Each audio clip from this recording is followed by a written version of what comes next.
Bom, gente, é isso aí. Vamos para a palavra. Vamos ouvir a palavra que Deus tem para a nossa vida hoje. Bom, eu estou aqui empolgado com aquilo que Deus colocou no meu coração para trazer para o teu coração. E que seja revelação do Espírito Santo para você. Pastor Hélio, há um tempo atrás, começou essa série, logo na nossa inauguração, começou essa série Prepare-se para Vencer. Você está preparado? Vamos lá, está preparado já desde os louvores, não é? Com o teu espírito pronto para receber a palavra que vai ser implantada no teu coração. E eu quero começar com uma oração. Senhor, nós te agradecemos pela vida que nós temos, uma vida sobrenatural. É vida de cima, Senhor. É vida do alto, é vida, Senhor, que está acima das realidades naturais. E nós queremos te louvar, Senhor, ilumina os nossos corações, para que nós possamos perceber a tua voz, no nome de Jesus. Amém. Pastor, então começou essa série Prepare-se para Vencer. E ele começou lendo, acompanhe comigo na tela, 2 Coríntios, capítulo 5, verso 17, que diz, e assim, se alguém está em Cristo, não será, lembra que ele falou isso? Não será, nova criatura. As coisas antigas já passaram, eis que se fizeram novas todas as coisas. Eu e você acreditamos na palavra, eu e você acreditamos na verdade. Nós somos cristãos, somos discípulos de Cristo e sabemos, porque sabemos que sabemos, pela palavra de Deus, que nós somos novas criaturas. E a nova criatura, ela tem a condição de vencedor. É isso que o pastor Hélio tem ministrado e é com isso que eu vou dar prosseguimento aqui. Eu e você somos novas criaturas e por sermos novas criaturas somos mais do que vencedores em Cristo Jesus. Que o Espírito Santo me falou para eu trazer hoje, está aqui em 1 Coríntios capítulo 15 e nós vamos falar sobre um espírito vencedor. Se eu e você somos novas criaturas, a nova criatura é vencedora, nós temos um espírito vencedor. Abre comigo 1 Coríntios capítulo 15, verso 54. Vê aí comigo 1 Coríntios capítulo 15, a partir do verso 54 até o verso 57. Diz assim, e quando esse corpo corruptível se revestir de incorruptibilidade, e o que é mortal se revestir de imortalidade, então se cumprirá a palavra que está escrita. Existe uma palavra que foi empenhada por Deus sobre as nossas vidas. Essa palavra é a palavra de Deus, então se cumprirá a palavra que está escrita. Tragada foi a morte pela vitória. Onde está, ó morte, a tua vitória? Onde está, ó morte, o teu aguilhão? O aguilhão da morte é o pecado e a força do pecado é a lei. Graças a Deus que nos dá a vitória por intermédio do nosso Senhor Jesus Cristo. E quando a gente pega, por exemplo, essa palavra aguilhão, o aguilhão era uma ponta afiada, como se fosse um ferrão. E se você pegar essa palavra no grego, a palavra aguilhão, ela tem o sentido de algo que te incita a fazer algo, que te incentiva, que te estimula. O pecado, então, ele te incita, ele te estimula à morte.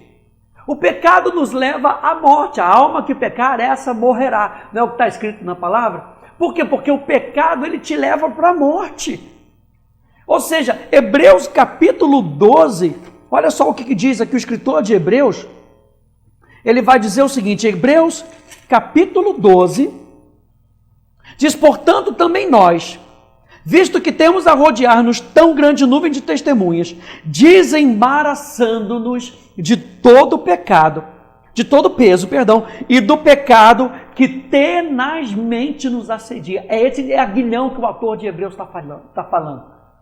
É o pecado que tenta nos tirar da condição de vencedores, da condição de novas criaturas, para andarmos na condição de mortos. Mas eu e você já estamos vivos em Cristo Jesus. Nós estávamos mortos nos nossos delitos e pecados, mas Ele nos deu vida, e nos deu vida em abundância. Eu e você temos vida. Se você é nova criatura, você sabe disso?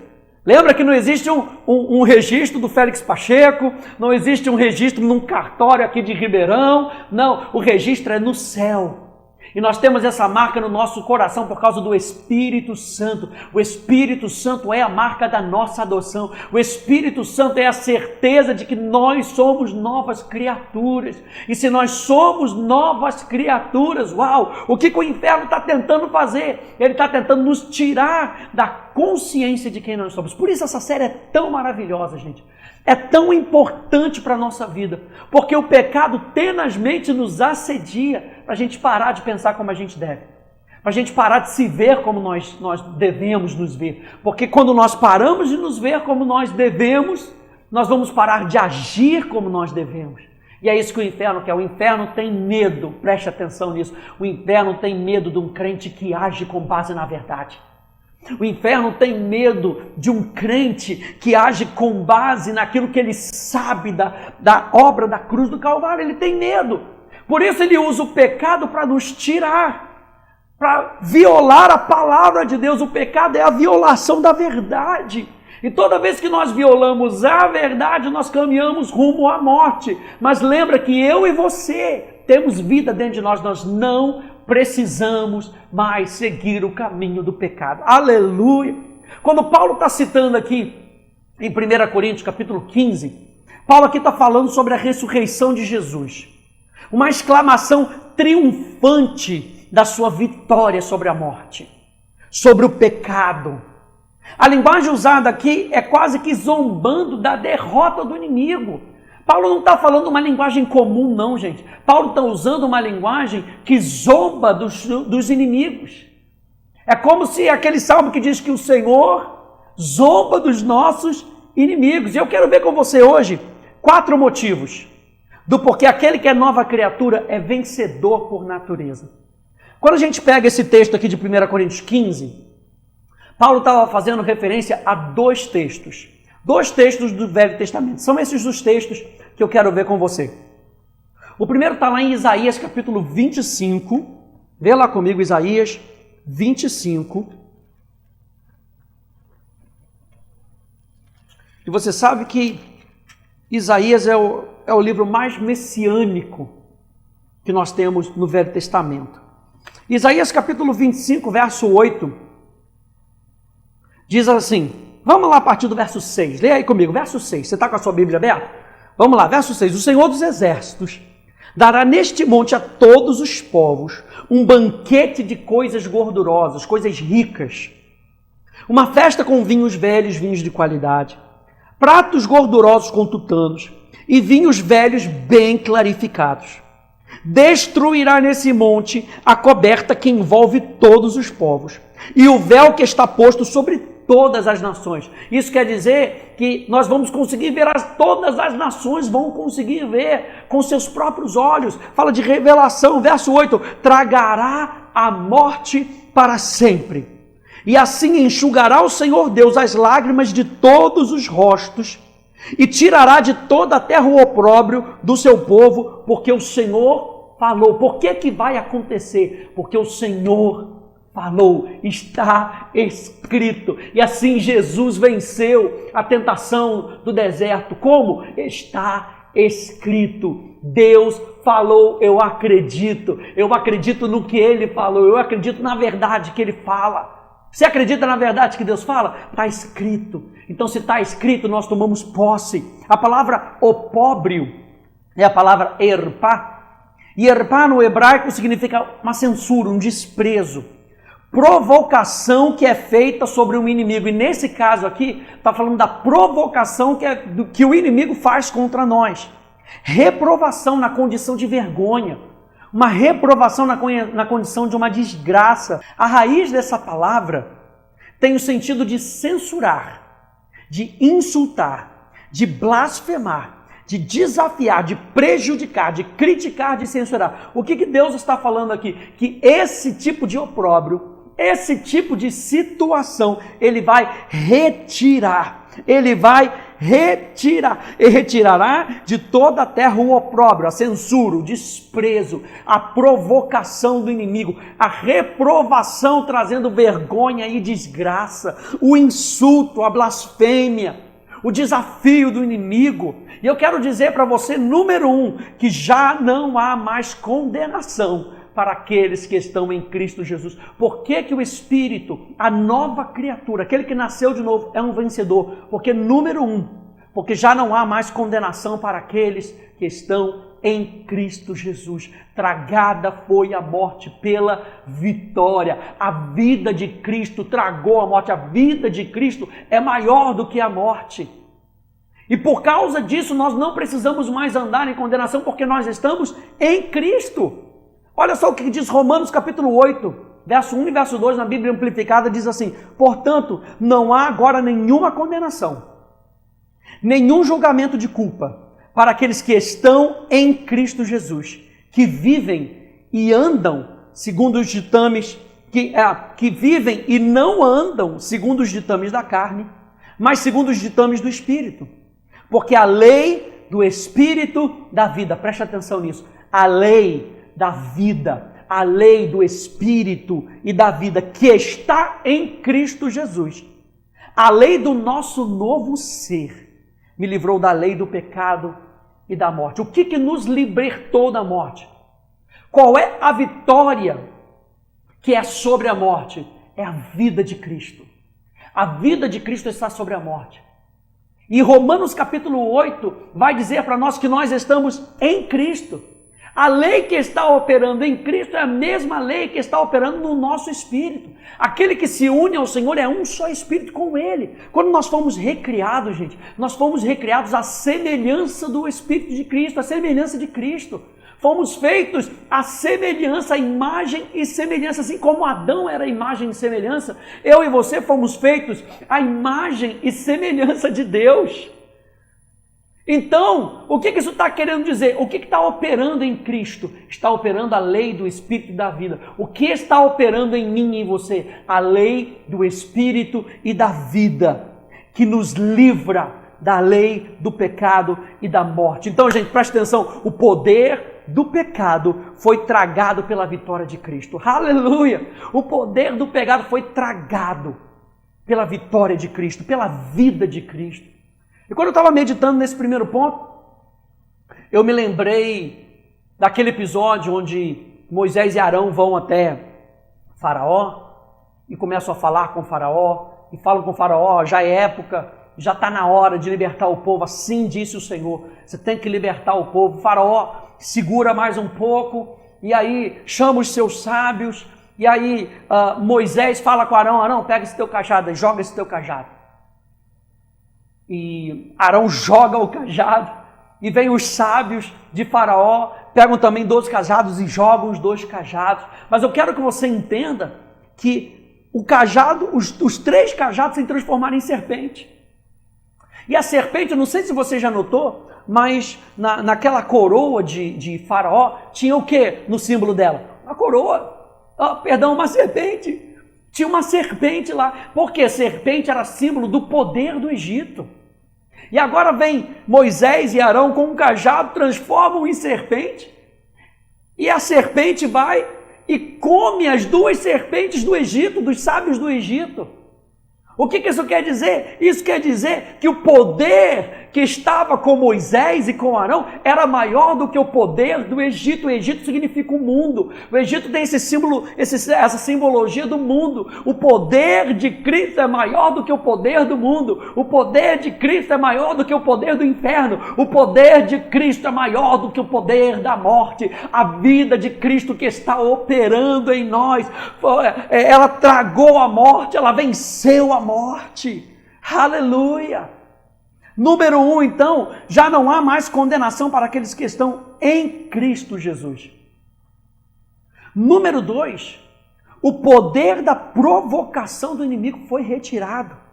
O opróbrio, a blasfêmia, a condenação, as injúrias, tentando trazer vergonha sobre a minha vida e a tua vida. O poder da provocação do inimigo foi retirado. Isso não quer dizer que ele não vai tentar nos provocar. Isso não quer dizer que ele não vai tentar blasfemar contra a sua vida, mas já não tem mais poder. Se nós vivemos e nós andamos no Espírito, o inimigo não tem mais poder para nos envergonhar.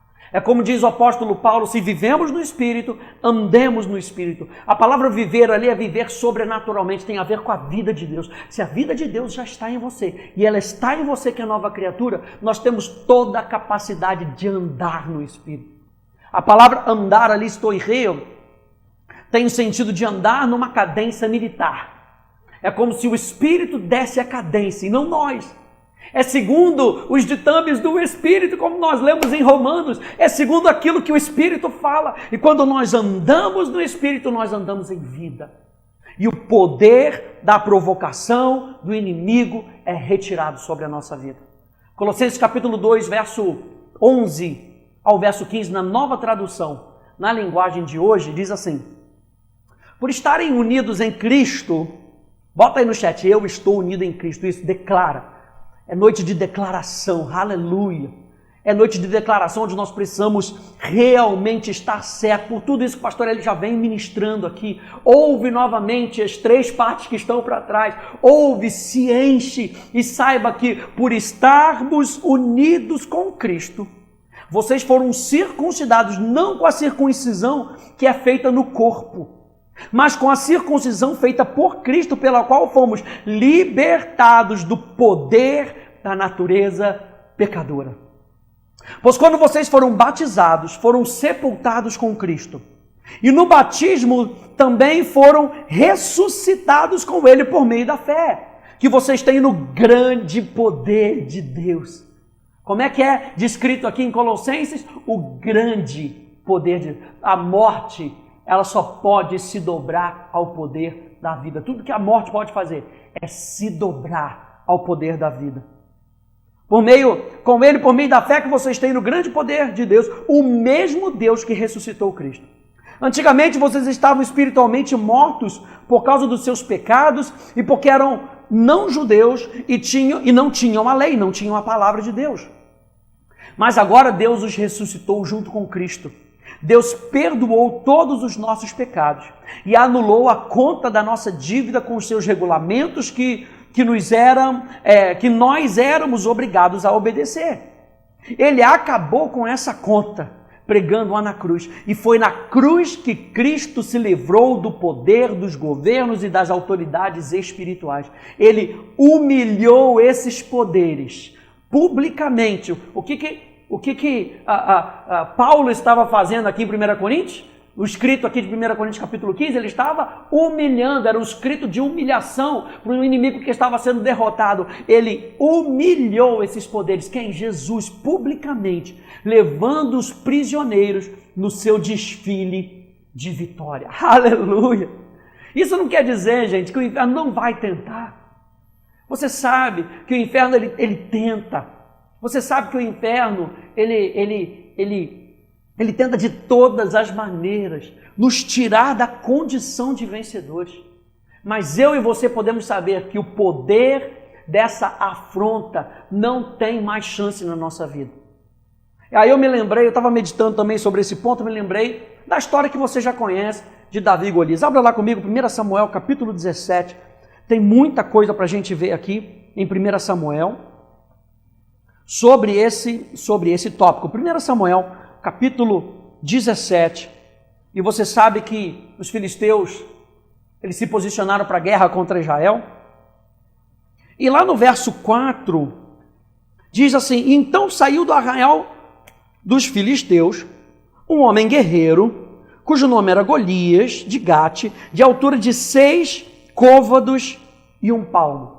Ele já sai para intimidar, já a estatura dele, de quase 3 metros de altura, já sai para intimidar o povo de Israel. O que o inferno muitas vezes quer mostrar para a gente é um tamanho que ele não tem. Ele quer parecer algo que ele não é. E se nós ficarmos prestando atenção no inimigo, nós vamos tirar o foco do que é verdadeiro. Deus é a verdade, a palavra de Deus é que opera nas nossas vidas. E veja, no verso 7, eu acho também muito interessante, que diz assim: a haste da sua lança era como o eixo do tecelão, e a ponta da sua lança de 600 ciclos de ferro, e diante dela ia o seu escudeiro. Essa ponta da lança de de Golias, ela tinha um nome no hebraico. Era chamada chama de fogo. Por quê? Porque quando Golias jogava ela e a luz batia, parecia que tinha um raio, uma chama de fogo, tentando atingir o inimigo. E aí o que eu me lembrei de Efésios capítulo 6? O Espírito Santo vai revelando essas coisas. Efésios capítulo 6 fala que nós precisamos do escudo da fé. Para quê? Para parar os dardos inflamados do diabo. O que são esses dardos inflamados? São dardos inflamados da afronta do inimigo contra as nossas vidas. E somente com o escudo da fé nós podemos parar os dardos inflamados da afronta. Somente com o escudo da fé. O que é a fé? É a certeza que nós temos num relacionamento com Deus. Fé não é uma fórmula mágica. Fé é um relacionamento. Fé, ela não é para ser da cabeça, ela é para ser do coração. É com base num relacionamento que nós temos com Jesus. Davi tinha um relacionamento com Deus. Mas isso não parou a afronta do inferno contra Davi, contra o povo de Israel. No verso 25 e no verso 26, fala aqui um pouquinho, verso 25, e diziam uns aos outros. Por quê? Porque Golias, durante semanas, Davi dia e tarde, de manhã e de tarde, afrontava o povo de Israel. Imagina, isso todo dia. Aquele gigante, aquele homem grande de quase 3 metros de altura, vindo de manhã e de tarde, afrontando, diz no verso 25, e diziam uns aos outros. Você vê que eles já estavam contaminados pelo medo. Vistes aquele homem que subiu? Já deu uma olhada no tamanho do problema? Nossa, já deu uma olhada na situação que está o mundo? Já olhou com os teus olhos naturais? Já raciocinou as coisas que estão acontecendo? Viste aquele homem que subiu? Pois subiu para afrontar a Israel. Então falou Davi aos homens que estavam consigo, dizendo: que farão aquele homem que ferir a este filisteu e tirar a afronta de sobre Israel? Quem é, pois, esse incircunciso filisteu para afrontar os exércitos do Deus vivo? Davi sabia que ele estava lutando contra a afronta, um ataque do inimigo, um ataque do diabo. E com tudo isso que estava acontecendo, Davi chega. E Davi chegou na sinceridade para trazer ali queijos para os seus irmãos. E naquele momento ali a afronta está tão grande, os ânimos estão tão exaltados, que Eliabe vira para Davi, no verso 28, diz: ouvindo Eliabe, seu irmão mais velho, falar àqueles homens, ou seja, não bastasse o inimigo afrontar, ainda tinha gente de dentro do arraial que estava contaminado com as afrontas do inferno. Ele chega para Davi e fala: acendeu-se-lhe a ira contra Davi, e disse: por que desceste aqui? E a quem deixaste aquelas poucas ovelhas no deserto? O que Eliabe estava querendo dizer? Você não sabe quem você é? Você é um pastorzinho, não tem nada que está aqui. O que você está fazendo? Aqui não é o seu lugar. Aqui é o lugar para gente forte. Como se pudera, né? Os caras tudo forte. Como? Tudo acuado, com medo de Golias. E Davi, ele então se posiciona, olha só, no verso 34. Respondeu Davi a Saul: teu servo apacentava as ovelhas do seu pai. É como se Davi estivesse falando: eu entendo essa realidade natural. Não estou negando a realidade natural, não. Eu sou pastor de ovelhas mesmo. É o que eu fui designado para ser pelo meu próprio pai. Olha, teu servo apacenta as ovelhas do seu pai. Quando veio um leão ou um urso e tomou um cordeiro do rebanho, eu saí após ele e o feri. E livrei o cordeiro da sua boca. Levantando-se ele contra mim, agarrei-o pela barba e o feri e o matei. O teu servo matou assim o leão como o urso. Aleluia. Este incircunciso filisteu será como um deles, porquanto afrontou os exércitos do quê? Do Deus vivo. Tragada foi a morte pela vitória. O que é a vitória? Jesus Cristo ressurreto, Jesus Cristo vivo. Tragada foi a morte pela vida. E é isso que Davi está falando. Davi está falando: quem é esse que afronta o exército do Deus vivo? Porque a vida é maior do que a morte. Disse mais Davi: o Senhor me livrou das garras do leão e das do urso. Ele me livrará da mão desse filisteu. Aleluia! Então disse Saul a Davi: vai-te, o Senhor seja contigo. Eu quero dizer para você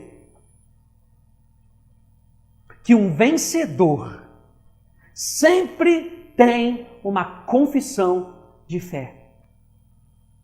Ele vê a afronta de Golias, depois Eliabe, o seu irmão, tenta trazer vergonha para ele. No verso 42, veja aí: olhando o filisteu e vendo a Davi, o desprezou. Mais um desprezo, porquanto era moço, ruivo, de boa aparência. O que você está fazendo aqui, ô Mauricinho? O que você está fazendo aqui? Volta lá para a lojinha do Tommy Hilfiger, volta lá, vai comprar o seu tênis da Reebok, olha aí, pega o seu Nike novinho lá, vai usar o seu Nike lá para apacentar as ovelhas, aqui não é o teu lugar não. Desprezo. Quantas vezes o inferno quer nos desprezar? Quantas vezes o inferno quer com que a gente olhe para baixo, quando a gente deveria estar olhando para cima, para o autor e consumador da nossa fé. Leva os meus olhos para o monte, de onde me virá o socorro. O meu socorro vem do Senhor, que fez os céus e a terra. É de lá que vem a minha vitória. Davi sabia disso. E aqui começa mais uma declaração de Davi, no verso 45. Davi, porém, disse ao filisteu. Davi não ficou calado diante da situação.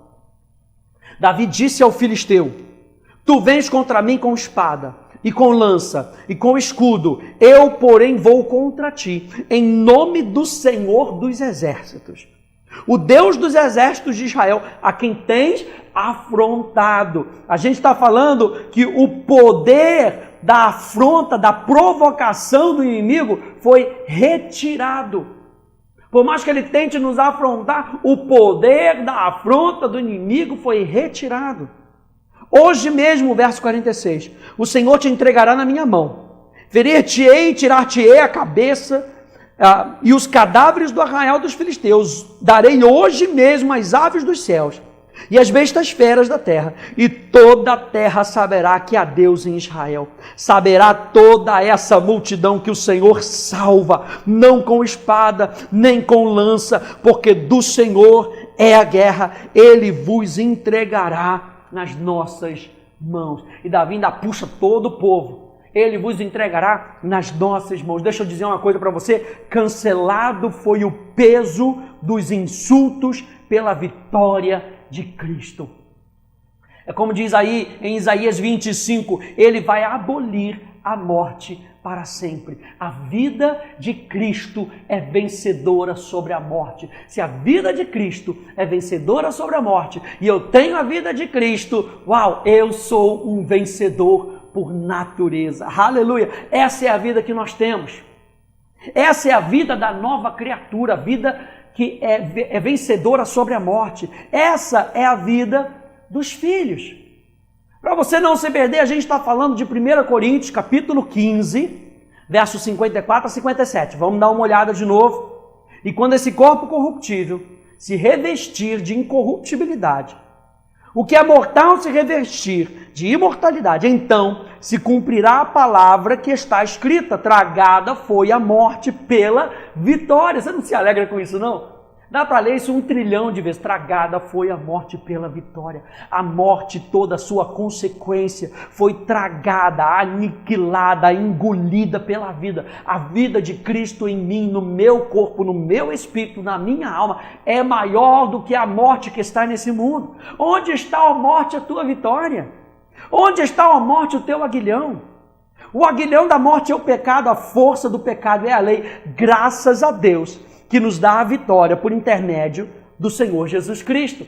Então eu falei que esse texto de 1 Coríntios, capítulo 15, 54 a 57, é uma composição de dois textos do Velho Testamento. O primeiro Isaías capítulo 25. E nós já vimos os 2 primeiros pontos. Agora vamos ver o segundo texto, que a gente vai ver os 2 últimos pontos, que são relevantes para que a gente entenda os motivos pelos quais nós podemos dizer que nós somos mais do que vencedores. Apesar das situações, apesar das afrontas, nós somos mais do que vencedores. Oséias. Vai comigo em Oséias. Está logo ali depois de Daniel. Chegou em Daniel, está pertinho. Aleluia. Oséias, capítulo 13. Pastor, estou usando no aplicativo, é mais fácil. Aleluia. Oséias, capítulo 13.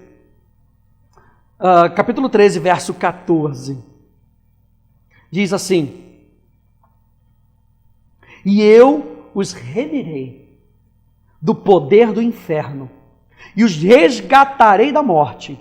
Onde estão, ó morte, as tuas pragas? Onde está, ó inferno, a tua destruição? Até aí. Eu os remirei do poder do inferno. A palavra inferno aqui no hebraico, Sheol, Sheol significa o lugar dos mortos. Eu vou remir você do poder da morte, do lugar que te segura na morte. Eu vou comprar você de volta. Número 3, pega aí. Fomos resgatados do poder da morte. Fomos resgatados do poder da morte. A palavra remir aqui, eu vou remir vocês do poder do inferno. A palavra remir é adquirir de novo. Deus está falando, eu vou adquirir vocês de novo do poder da morte.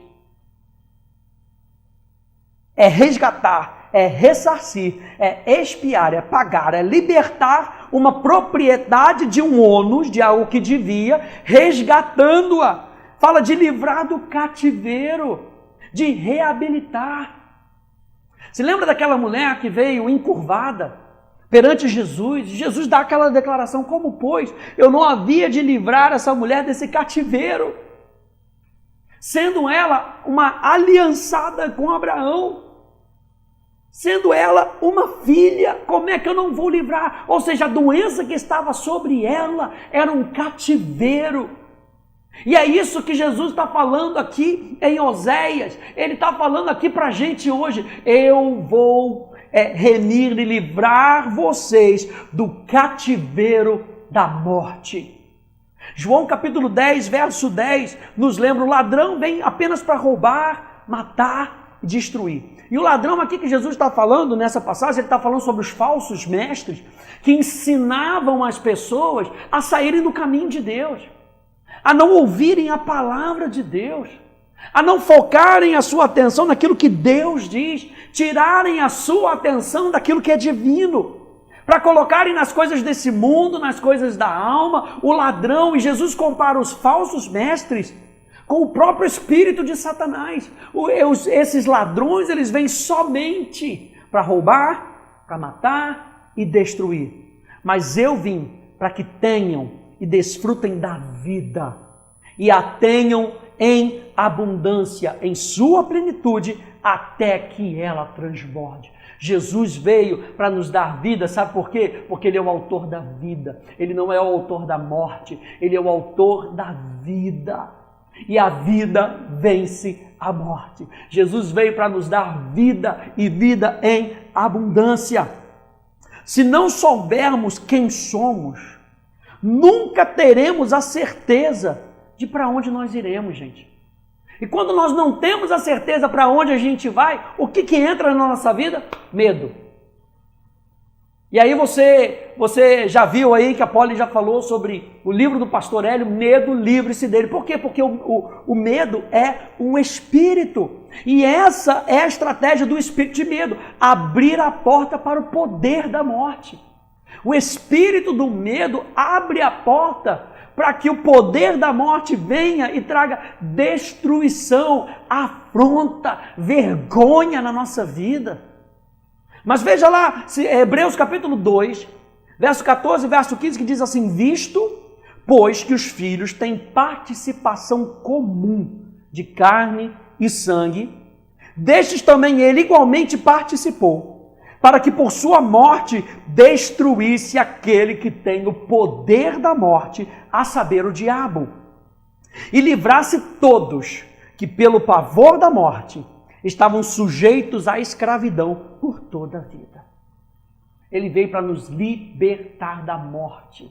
Ele nos deu vida, e quando Ele nos deu vida, a vida que entrou em nós expulsou a morte que estava em nós. Aleluia! É tão poderoso assim. Nós somos mais do que vencedores em Cristo Jesus, porque a vida de Cristo expulsa o poder da morte. Aleluia! Apocalipse 1, 17 e 18 diz assim: quando ouvi João falando de Jesus, caí aos seus pés como morto. Porém ele pôs sobre mim a mão direita, dizendo: não temas. Eu sou o primeiro e o último e aquele que vive. Estive morto, mas eis que eu estou vivo pelos séculos dos séculos e tenho as chaves da morte e do inferno. A palavra inferno aqui é a palavra Hades. E Hades fala de um lugar de tormento. Chaves aqui, gente, falam de soberania, falam de autoridade. Jesus estava falando: ei, você não vai mais fazer bagunça aí com esse povo, não. Esse povo é meu. Eu tenho a chave da morte e do inferno. Você não pode mais trazer destruição para a vida deles. Você não pode mais trazer tormento para a vida deles. Não tem mais poder. O tormento do inferno não tem mais poder sobre a sua vida. Não tem mais poder. Porque Jesus hoje tem as chaves da morte e do inferno. Veja isso, a vitória de Cristo é soberana e tem autoridade sobre o tormento. Quando o inferno vem trazer tormento na sua vida, lembre-se que Jesus Cristo tem a chave da morte e do inferno. Ele nos deu vida e por isso nós somos mais do que vencedores. O último ponto número 4, nós fomos libertos do poder da destruição. Lembra que diz aqui em Oséias, diz: onde estão, ó morte, as tuas pragas? Onde está, ó inferno, a tua destruição? Isaías capítulo 53, verso 4, verso 5, você já conhece, diz: certamente Ele tomou sobre si as nossas enfermidades e sobre si levou as nossas doenças. Contudo, nós o consideramos castigados por Deus atingido e afligido. Mas Ele foi traspassado por causa das nossas transgressões. Veja, é como se Ele estivesse dizendo: nós estávamos dizendo que Deus fez isso com eles. Mas aqui logo Isaías responde: não foi Deus não, Ele foi traspassado por causa das nossas transgressões. Foi esmagado por causa das nossas iniquidades. O castigo que nos trouxe a paz estava sobre Ele, e pelas suas feridas fomos curados. Onde está, ó morte, as tuas pragas? Se a vida é vitoriosa sobre a morte, isso quer dizer que a vida, ela cancela o poder das pragas, das doenças sobre a nossa vida. É isso que a palavra de Deus está trazendo para a gente hoje. Eu e você somos mais do que vencedores em Cristo Jesus. Eu e você temos um espírito vencedor. Quando eu comecei a pensar sobre isso, sobre esse ponto, eu me lembrei das bênçãos que estão lá em Deuteronômio 28. E Deuteronômio 28 vai começar dizendo: se você atentamente ouvir a minha voz, se você guardar os meus mandamentos, você vai ser abençoado. Mas veja, Deuteronômio 28 fala das promessas na vida daqueles que têm o seu coração voltado para Deus. Se a gente pegar Provérbios capítulo 4, no verso 20 até o verso 23, vamos ver que Deuteronômio 28, de 1 a 14, que fala das bênçãos, não é um pedido legalista, mas é uma consequência de uma vida de aliança. O que está falando ali? O assunto não é cumprir regras exteriores, o assunto é um assunto do coração. Se você andar unido com Deus, as bênçãos vão cair de enxurrada. Sabe por quê? Porque Deus é um Deus abençoador. Deus é um Deus abençoador. E preste atenção nisso, a nossa bênção só está nele. Só está nele. É aí que vem o Salmo 91. Vamos ler o Salmo 91? Nossa, eu me amarro no Salmo 91. Porque o Salmo 91 é cheio dessa realidade. A realidade, eu diria, a realidade em Cristo. Salmo 91 diz: o que habita no esconderijo do Altíssimo. Está falando dessa união. A mesma união que a gente está falando de Provérbios capítulo 4, quando Provérbios capítulo 4, verso 20, começa dizendo assim: filhinho, filho meu, atenta para as minhas palavras. Às minhas palavras inclina o teu ouvido. Escuta, porque são o quê? Porque são saúde para o teu corpo. Essa vida que vai emanar da minha palavra, que vai surgir da minha palavra, vai ser saúde para o teu corpo. Porque onde estão, ó morte, as tuas pragas? O poder da vida é maior. E o poder da vida está em Cristo. Uma vida abençoada está em Cristo. Ele é a nossa bênção. Não são coisas. Pastor, ele sempre fala isso para a gente. A nossa maior bênção não é ter coisas, a nossa maior bênção é ser dirigido pelo Espírito, é poder ouvir a voz do Espírito Santo, é continuamente andar com Ele. Essa é a nossa maior bênção, nosso maior privilégio, é isso que está contido aqui no Salmo 91, vamos ler. O que habita no esconderijo do Altíssimo e descansa à sombra do Onipotente, diz ao Senhor, a confissão de fé. Olha a confissão de fé. Meu refúgio e meu baluarte, Deus meu em quem confio, pois Ele te livrará do laço do passarinheiro e da peste perniciosa. Cobrir-te-á com as suas penas, sob as suas asas estarás seguro. A sua verdade é pavês e escudo. O que é o nosso escudo? A verdade. Não te assustarás do terror noturno, nem da seta que voa de dia, nem da peste que se propaga nas trevas, nem da mortandade que assola ao meio-dia. Com tudo isso que está acontecendo nesses dias de hoje, olha só a declaração do autor do Salmo 91, não te assustarás, caiam 1000 ao teu lado e 10.000 à tua direita, tu não serás atingido, somente com os teus olhos contemplarás e verás o castigo dos ímpios, pois disseste. Lembra que Romanos capítulo 10 vai lembrar a gente que se com o coração creres e com a boca confessares. O que a gente está falando aqui? De um coração que acredita. E por isso nós confessamos. Eu criei, por isso eu falei, pois disseste, o Senhor é o meu refúgio. Fizeste do Altíssimo, a tua morada. Nenhum mal te sucederá. Praga nenhuma chegará à tua tenda. Onde está a morte, a tua praga? Porque aos seus anjos dará ordem a teu respeito, para que te guardem em todos os teus caminhos. Eles te sustentarão nas suas mãos, para não tropeçares de alguma pedra. Pisarás o leão e a áspide, calcarás os pés o leãozinho e a serpente, porque a mim se apegou com amor. Eu o livrarei, pô-lo-ei a salvo, porque conhece o meu nome. Ele me invocará e eu lhe responderei. Na sua angústia eu estarei com ele, livrá-lo-ei e o glorificarei, saciá-lo-ei com longevidade, com vida longa, e lhe mostrarei a minha salvação. É por isso que quando a gente olha para Deuteronômio 28, a gente não pode ver como se fosse assim, tá bom, então tá. Então quer dizer que para eu alcançar todas as... eu tenho que fazer alguma coisa. Não, você tem que ser consciente de quem você é. Quando você é consciente de quem você é, que você é filho de Deus, você age como filho. É natural. Não é algo que você tem que ficar assim... A sua carne tenta puxar você para trás. Mas porque você tem a sua consciência renovada em quem você é, você age naturalmente com isso. Você atende a voz do seu Pai. Você obedece os ensinamentos do seu Pai. Você ama a palavra, você ama o Espírito Santo. Aleluia! E é por isso que nós vemos Deuteronômio capítulo 28, verso 1 até o verso 14, como a bênção de uma unidade com Deus. E aí quando a gente olha a partir do verso 15, o que tem a partir do verso 15? Um montão de maldição. O que é essa maldição? É uma vida à parte de Deus. É uma vida que não é guiada por Deus. Lembra que eu falei que a bênção está em Deus. A bênção está em nós nos conectarmos com Ele, ficarmos com Ele, nos apegarmos, porque a mim se apegou com amor. Não é se apegou com medo, se apegou com amor. Porque você se apegou a mim com amor, eu vou te livrar. Deuteronômio 28 não está falando de legalismo, está falando da urgência que nós temos em nos apegarmos a Deus. Você vê que o povo de Deus tinha uma aliança, mas a ordem de Deus era: fiquem na terra de Gósen. Enquanto eles estavam na terra de Gósen, eles estavam protegidos. Lembra do jardim do Éden? A palavra jardim era como se fosse uma cerca de proteção. Enquanto eles estavam no jardim, eles tinham proteção.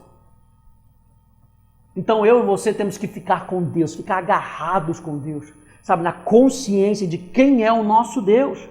E é por isso que muitas vezes Satanás usa de enfermidades contra nós.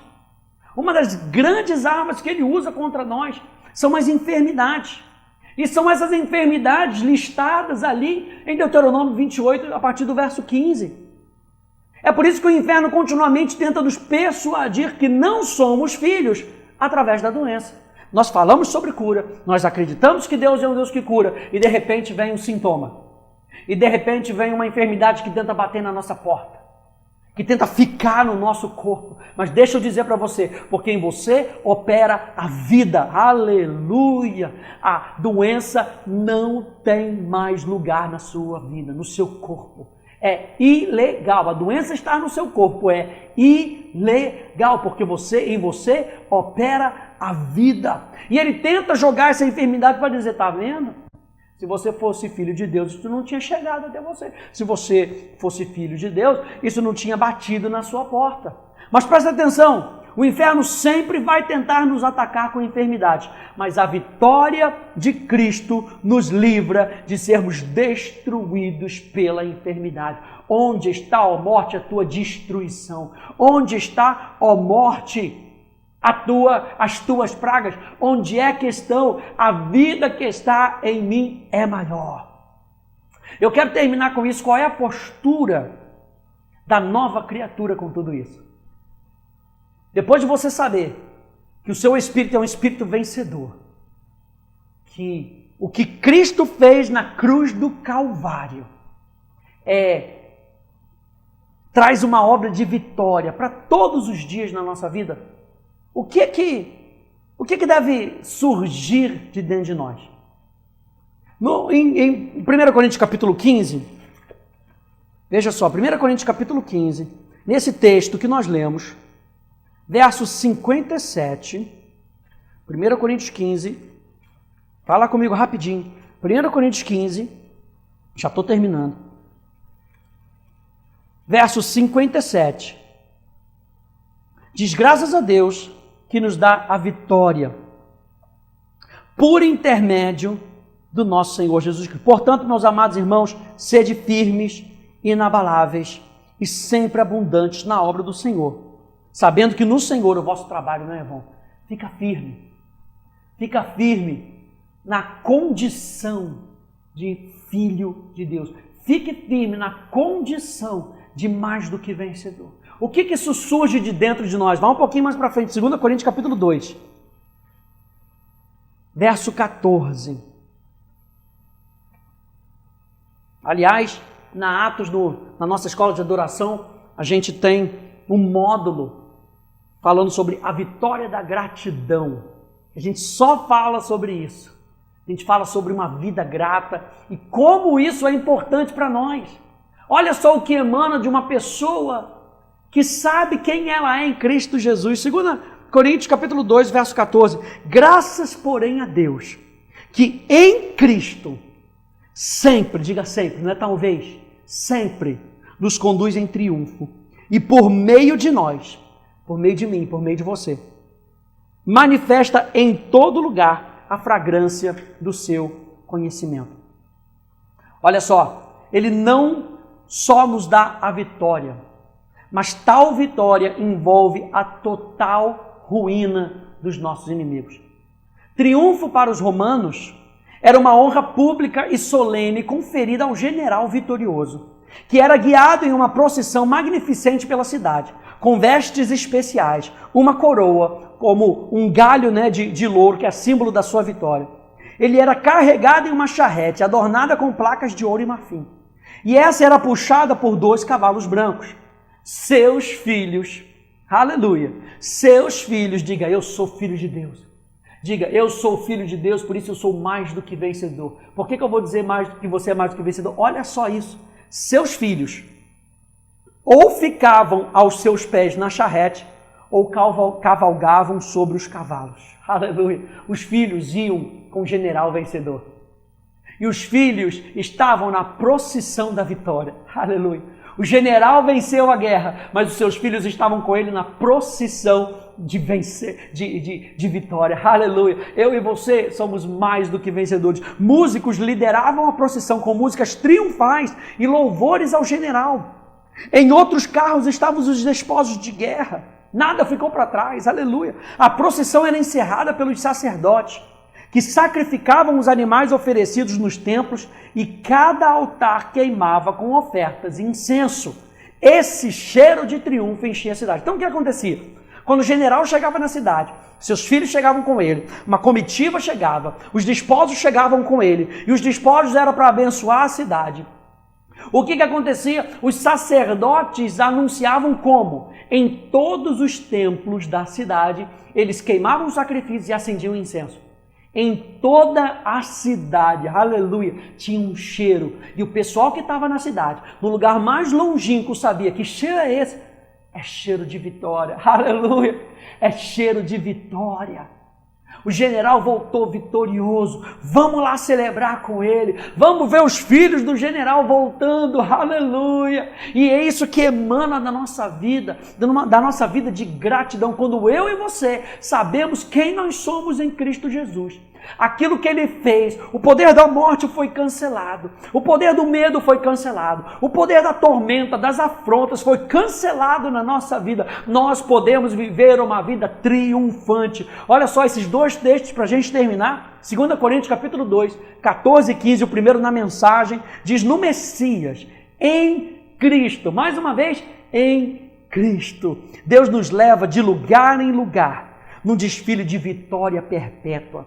Por meio de nós, Ele traz o conhecimento de Cristo. Aonde quer que vamos, o povo aspira o excelente perfume desse conhecimento. Por causa de Cristo, exalamos uma doce fragrância que sobe até Deus e é reconhecida pelos que trilham o caminho da salvação. Um aroma com agradável cheiro de vitória. Na tradução da Paixão diz: Deus sempre torna a sua graça visível em Cristo, que nos inclui como parceiros do seu triunfo sem fim. Por meio de nossas vidas rendidas, Ele espalha a fragrância do conhecimento de Deus onde quer que vamos. Nós nos tornamos o aroma inconfundível da vitória, do ungido para Deus, um perfume de vida para os que estão sendo salvos. Onde está, ó morte, a tua vitória? Onde está, ó morte, o teu aguilhão? Onde está, ó morte, as tuas pragas? Onde está, ó morte, a tua destruição? Tragada foi a morte pela vitória, tragada foi a morte pela vida, aleluia. E essa é a vida que opera nos filhos de Deus. Essa é a vida que opera em mim, essa é a vida que opera em você. Eu espero que essa palavra tenha chegado no teu coração para te empolgar para mais uma semana. É mais uma semana de vitória, mesmo em meio às afrontas. É mais uma semana de vitória, mesmo em meio a essa praga que está nesse mundo. É mais uma semana de vitória para aqueles que estão em Cristo Jesus. Declara aí mais uma vez: eu estou em Cristo Jesus. Eu sou um vencedor por natureza, por aquilo que Jesus Cristo fez na cruz do Calvário. Que Deus te abençoe no nome de Jesus. Tchau, tchau.